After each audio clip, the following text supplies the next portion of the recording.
Hello, we're excited to show you our native speech capabilities. Pernahkah Anda memperhatikan sesuatu yang aneh dan membuat frustasi? Anda bisa berbicara dengan sopan. Anda bahkan bisa benar. Namun beberapa orang mengabaikan Anda seolah-olah kata-kata Anda tidak memiliki bobot. Kebanyakan orang percaya bahwa rasa hormat datang dari berbicara lebih keras, dari memenangkan debat, dari mendominasi ruang. Tetapi stoikisme mengajarkan sebaliknya. Kekuatan tidak terletak pada volume suara. Kekuatan terletak pada ketepatan yang tenang. Dalam kata-kata yang tepat sasaran, karena Anda tidak memohon untuk didengar. Berikut adalah 5 frasa yang langsung mendapatkan rasa hormat. Dan tetaplah bersama saya, karena frasa nomor 3 adalah cara tercepat untuk membalikan situasi yang memanas tanpa meninggikan suara Anda. Gunakan sekali saja, dan Anda akan merasakan perubahannya seketika. Marcus Aurelius menulis, jangan buang waktu lagi untuk berdebat tentang bagaimana seharusnya seorang pria yang baik. Jadilah salah satunya. Rasa hormat bukanlah sesuatu yang Anda tuntut. Itu adalah sesuatu yang Anda tunjukkan melalui pengendalian diri, batasan yang jelas, dan bagaimana Anda bersikap ketika orang lain kehilangan kendali diri. Frasa pertama, saya mengerti maksud Anda, tetapi saya tidak setuju. Kalimat ini tenang, namun tidak lemah. Sebagian besar argumen tidak runtuh karena fakta. Mereka runtuh karena ego. Saat seseorang mendengar, kamu salah, mereka berhenti mendengarkan dan mulai membela diri. Tetapi ketika Anda memulai dengan, saya mengerti maksud Anda melucuti ego. Anda menunjukkan bahwa Anda telah mendengarkan. Anda menunjukkan kepercayaan diri alih-alih rasa tidak aman. Kemudian Anda akhiri dengan hal yang penting. Tetapi saya tidak setuju. Tidak ada serangan, tidak ada permintaan maaf, hanya batasan. Contoh, dalam rapat, seseorang mengajukan ide yang Anda tahu akan gagal. Alih-alih tetap diam atau memulai konfrontasi, Anda berkata, saya mengerti maksud Anda, tetapi saya tidak setuju. Suara Anda tetap tenang, ekspresi Anda tetap tenang, dan tiba-tiba orang-orang melihat Anda secara berbeda. Frasa kedua hanya terdiri dari 5 kata, tetapi dapat menghentikan ketidakhormatan dengan segera. Jika Anda merasa ide-ide ini bermanfaat, pertimbangkan untuk berlangganan saluran ini. Ini adalah tindakan kecil, tetapi cara yang bermakna untuk mendukung perjalanan ini saat kita bergerak bersama menuju kehidupan yang lebih baik satu hari demi satu hari.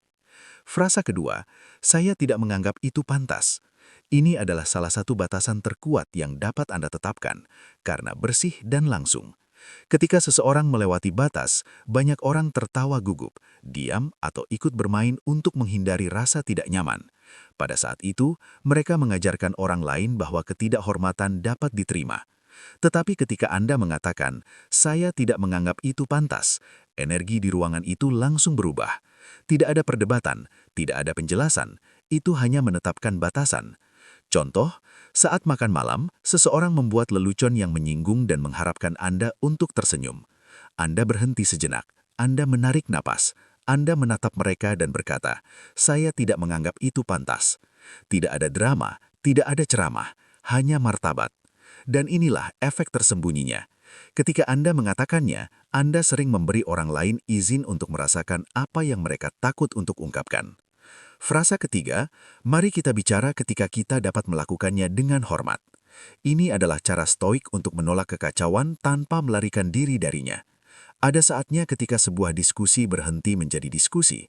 Suara meninggi, gangguan dimulai, kata-kata berubah menjadi senjata. Kebanyakan orang membuat salah satu dari 2 kesalahan. Mereka meniru agresi tersebut atau mereka mundur dengan merasa tidak berdaya. Ungkapan ini menawarkan jalan ketiga. Kontrol tanpa konflik. Anda tidak mengatakannya dengan marah. Anda tidak mengatakannya sebagai ancaman. Anda mengatakannya seperti prinsip. Mari kita bicara ketika kita dapat melakukannya dengan hormat. Dan tiba-tiba, aturan berubah. Karena Anda menolak untuk bermain sesuai aturan mereka. Contoh, seorang rekan kerja menyela Anda dan mencoba mendominasi percakapan. Anda tidak bersaing, Anda tidak meninggikan suara. Anda berhenti sejenak, Anda menarik napas, dan berkata, mari kita bicara ketika kita dapat melakukannya dengan hormat. Kemudian Anda berhenti berbicara.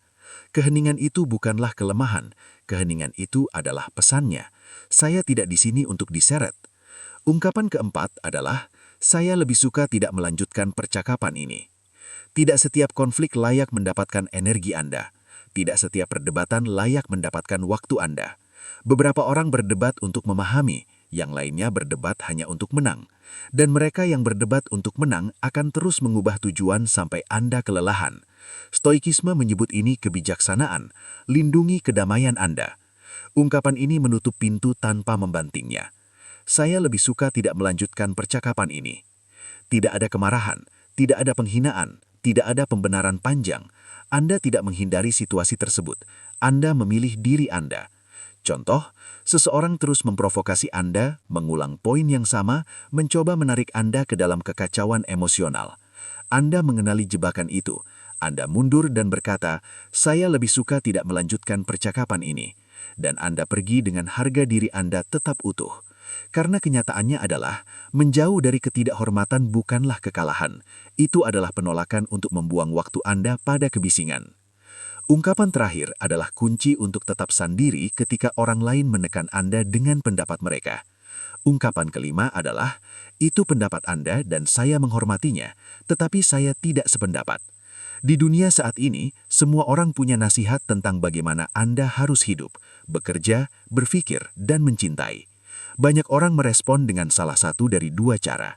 Mereka berdebat tanpa henti atau mereka mengalah dan pura-pura setuju hanya untuk menjaga perdamaian. Jalan stoik berbeda. Anda dapat menghormati seseorang tanpa menyerahkan diri Anda. Itu kamu.